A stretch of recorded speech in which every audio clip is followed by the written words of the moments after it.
بعض اوقات ایک انسان اللہ کا مقرب بندہ ہو سکتا ہے، لیکن اس پر بھی کچھ اثرات ہو سکتے ہیں اللہ کے اذن سے، لیکن ضروری نہیں کہ ہر ایک پر ہو. ہمیں کہیں معلوم نہیں پڑتا کہ حضرت ابو بکر پر کوئی ایسے اثرات ہوئے یا حضرت عمر پر ہوئے، نہیں. لیکن نبی صلی اللہ علیہ وسلم کے ذریعے اللہ تعالیٰ نے امت کو بہت کچھ سکھایا، اور وہ بہت سی ایسی تکلیفوں سے گزرے جس سے باقی لوگ نہیں گزرے. پیغمبر سب سے زیادہ اللہ کے قریب ہوتے ہیں اور ان پر سب سے زیادہ آزمائشیں آتی ہیں. ان کے امتحان بہت سخت ہوتے ہیں کیونکہ ان کے لیے اجر بھی بہت بلند ہوتا ہے. اس طرح جو لوگ ان کے قریب تر ہوتے ہیں ان پر بھی زیادہ امتحان آتے ہیں.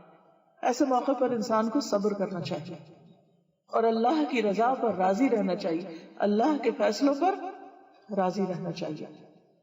تو حضرت عائشہ رضی اللہ تعالیٰ عنہا سے روایت ہے کہ نبی صلی اللہ علیہ وسلم پر جادو کیا گیا تھا. اس کا اثر یہ ہوتا تھا کہ آپ خیال فرماتے کہ آپ فلاں کام کر چکے ہیں، حالانکہ آپ نے وہ کام نہیں کیا ہوتا تھا. یعنی آپ نے کام نہیں کیا لیکن آپ کے ذہن میں آتا تھا کہ شاید میں نے کر لیا ہے وہ کام.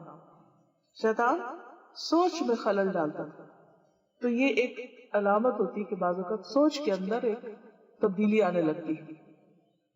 اسی طرح حضرت عائشہ رضی اللہ تعالی عنہا پر بھی جادو ہوا تھا. جی ہاں، یہ مسند احمد کی حدیث ہے، 24,126 اس کا نمبر ہے، اگر آپ دوبارہ کہیں دیکھنا چاہیں. عمرہ کہتی ہیں جو ان کی شاگرد خاص ہے کہ ایک مرتبہ عائشہ رضی اللہ تعالی عنہا بیمار ہو گئی اور ان کی بیماری کا دورانیہ بہت لمبا ہو گیا. عام طور پر ہوتا نا انسان بخار ہو، نزلہ ہو، گلا خراب ہو، ہفتہ لگ جاتا ہے، 10 دن لگ جاتے ہیں، ٹھیک ہو جاتا ہے. لیکن بعض اوقات آپ نے دیکھا ہوگا کہ کوئی بیماری آتی ہے اور وہ نارمل روٹین سے زیادہ ٹائم لے جاتا ہے. انسان بہت مشکل سے ریکور ہوتا ہے اور بعض اوقات ہوتا ہی نہیں، بہت تاخیر ہو جاتی. تو ان کی بیماری کا دورانیہ بہت لمبا ہو گیا. اسی دوران مدینہ منورہ میں ایک طبیب آیا. حضرت عائشہ رضی اللہ عنہا کے بھتیجے اس کے پاس گئے اور عائشہ رضی اللہ عنہا کی بیماری کے متعلق پوچھا.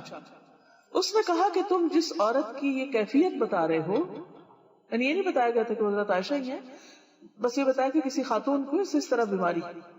کہا کہ جس عورت کی کیفیت تم یہ بتا رہے ہو اس عورت پر تو جادو کیا گیا ہے. اور پھر یہ تحقیق کرنے پہ پتا چلا کہ باندی نے، آپ کی لونڈی نے جادو کیا تھا. عام طور پر قریبی لوگ ہی ہوتے ہیں یا گھر کے ملازم یا بعض اوقات جو قریب میں ایسے لوگ جن کو ایکسس ہوتا ہے، مثلا انسان کے بالوں پہ یا ناخنوں پہ یا اور چیزوں پہ. تو اس سے جب تحقیق کی گئی تو اس نے اقرار کر لیا. اس نے کہا ہاں میں نے کیا تھا، میں چاہتی تھی کہ آپ فوت ہو جائیں تو میں آزاد ہو جاؤں، کیونکہ عائشہ رضی اللہ عنہا نے اس باندی سے کہہ رکھا تھا کہ میرے مرنے کے بعد تم آزاد ہو جاؤ گی. عائشہ رضی اللہ عنہا نے حقیقت کے سامنے آنے پر فرمایا اس باندی کو عرب میں سب سے طاقتور لوگوں کے ہاتھ بیچ دو اور اس کی قیمت اس جیسی ایک باندی پر خرچ کر دو، کسی اور کو آزاد کر دو، لیکن اب اس کو آزادی نہیں ملے گی. تو اس سے یہ پتہ چلتا ہے کہ بعض اوقات حسد میں یا کسی مفاد کی خاطر یا ایسی کسی دشمنی کی وجہ سے لوگ دوسرے کو تکلیف دینے کے لیے ایسے اعمال کرتے ہیں. اسی طرح بعض اوقات شیطان انسان کو ستاتا ہے. وہ بچوں کو بھی نہیں چھوڑتا، وہ بڑوں کو بھی نہیں چھوڑتا، وہ ہر ایک کے پیچھے.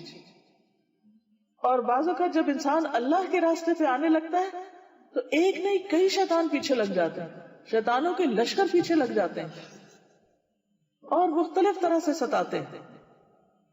سنن ابن ماجہ کی ایک حدیث ہے، عثمان بن ابی العاص کہتے ہیں عثمان بن ابی العاص نے نبی صلی اللہ علیہ وسلم سے کہا اے اللہ کے رسول صلی اللہ علیہ وسلم، مجھے نماز میں ایسی صورتحال پیش آتی کہ مجھے یاد نہیں رہتا کہ میں نماز میں کیا پڑھ رہا ہوں.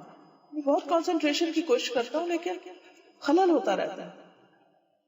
اب ویسے ہر ایک کے ساتھ ہوتا ہے، لیکن جب یہ علامت شدید ہو جائے کہ کچھ بھی سمجھ نہ آئے، بالکل انسان بخلایا رہے، یعنی ایک ہوتی نا جو ایک نارمل کیفیت ہوتی ہے، آپ کنسنٹریٹ کرتے ہیں آدھی رکعت میں کرتے ہیں اور ایک دم شیطان اچک کے لے جاتا ہے، پھر پلٹ آتے ہیں، پھر لیکن ایک یہ ہے کہ جیسے کہ بخلا جاتا ہے انسان اور کچھ سمجھ نہیں آتی، تو ان کی کیفیت زیادہ تھی. آپ نے فرمایا یہ شیطان کا اثر، میرے قریب آؤ. میں آپ کے قریب ہوا اور پنجوں کے بل بیٹھ گیا، یعنی آپ نے میرے سینے پر ہاتھ مارا اور میرے منہ پہ تھتکارا، یعنی کچھ پڑھ کے، یعنی جھاڑا ان کو، اور فرمایا اے اللہ کے دشمن نکل جا۔ آپ نے 3 بار ایسا کیا، پھر فرمایا اپنے کام پہ چلے جاؤ۔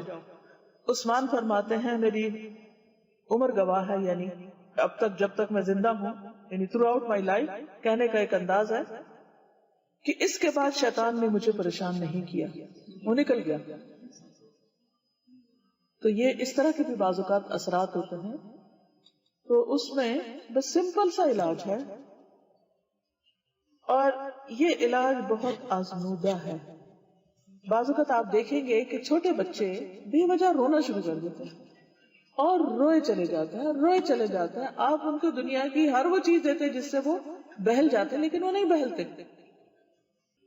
اسی لیے حکم دیا گیا نا کہ مغرب کے بعد جب سورج ڈوب جائے تو بچوں کو باہر نہیں نکلنے دو۔ کیوں؟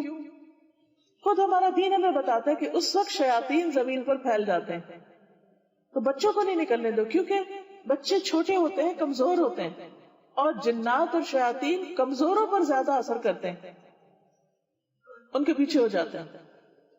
اب کیا کرنا چاہیے؟